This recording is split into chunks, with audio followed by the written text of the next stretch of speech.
Moni nonse, ndabweranso ene bambo ali. Lero moto wathu ndi wakufa kapena wamoyo.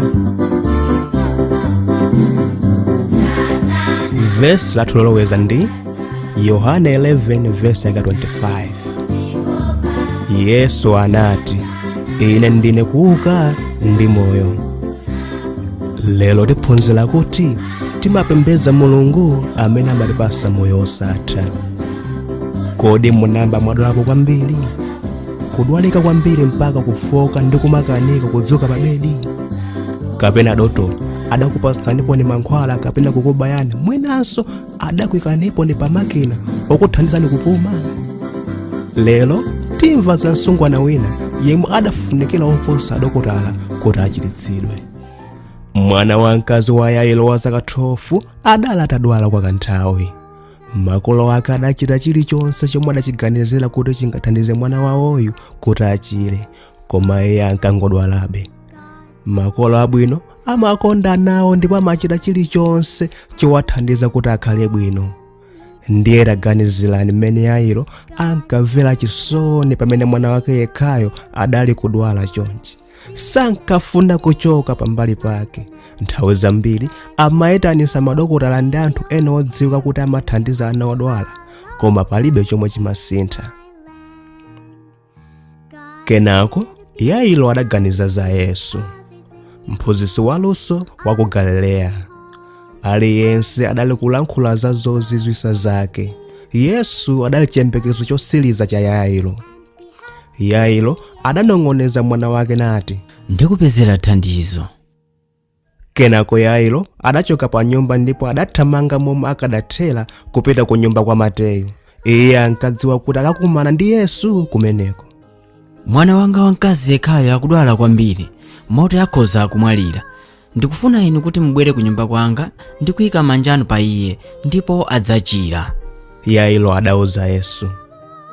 Chikhulupiriro cha Yairo chidakondweretsa Yesu. Nthawi yomweyo adayamba kunyamuka pamodzi ndi Yairo, koma gulu lalikulu lidasonkhana kumudikirira Yesu akamatuluka nyumba mwa Mateyu. Anthuwo adamukhamukira Yesu mmene ankayenda. Aliyense adali ofunisisa kukhala pafupi ndi iye, ndipo amakankhana wina ndi mnzake. Nthawi zambiri nawonso ankamukankhanso Yesu. Mwazizizi Yesu adayima. Ndani wandikhudza? Yesu adafunsa. Ndi mmene alili anthu mwa Ambuye, mukufunsa kuti ndani wakukhudzani? Petro sadakhulupirire kuti Yesu wafunsa funso lotero. Yesu adapitirizabe kuyang'anayang'ana.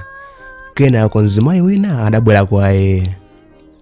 Ndakukhudzani, adatero akulira mositsa. Ndakhala ndikudwala kwa nthawi yayitali. Kwa zaka 12 ndakhala ndikuyesesa kuti ndikhale bwino, ndipo ndinaganiza kuti ngati ndingakhudze inu ndichiritsidwa. Yesu adakondwa ndi chikhulupiriro chachikulu chomwe mayiyo adali nacho mwa iye, nkona sadangomudutsa. Kondwera. Yesu adauza mayiyo, iwe wachiritsidwa chifukwa udali ndi chikhulupiriro mwa ine. Pita nukondwe ndi moyo wako.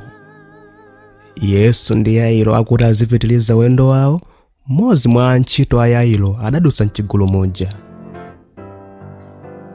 Sizothandiza kuvutisanso mphunzitsiyu. Iye adauza Yairo, mwana wanu wamwalira.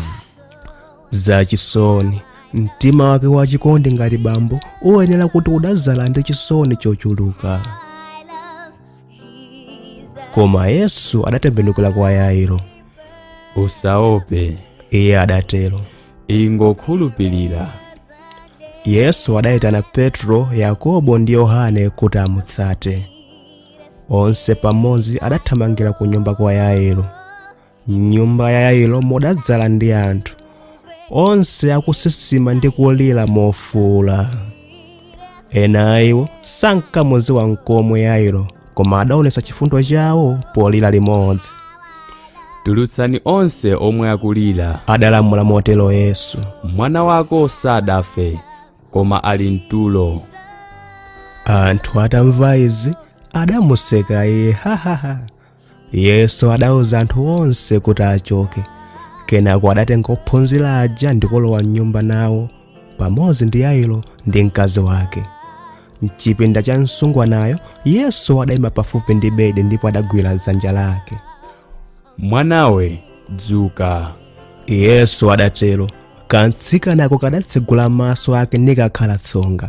Tangoganizirani momwe kadamvera pamene kadayang'ana m'maso a Yesu achimwemweyo. Mpatseni kanthu koti adye. Yesu adauza makolo odzala ndi chimwemweyo.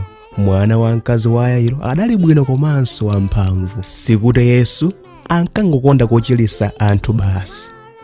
Iye adali okondwa kupasanso anthu moyo. Ine ndine kuuka ndi moyo. Iye adatero. Adabwera pa dziko lapansi kudzatipulumutsa ifenso kuimfa ndi kutipasa moyo.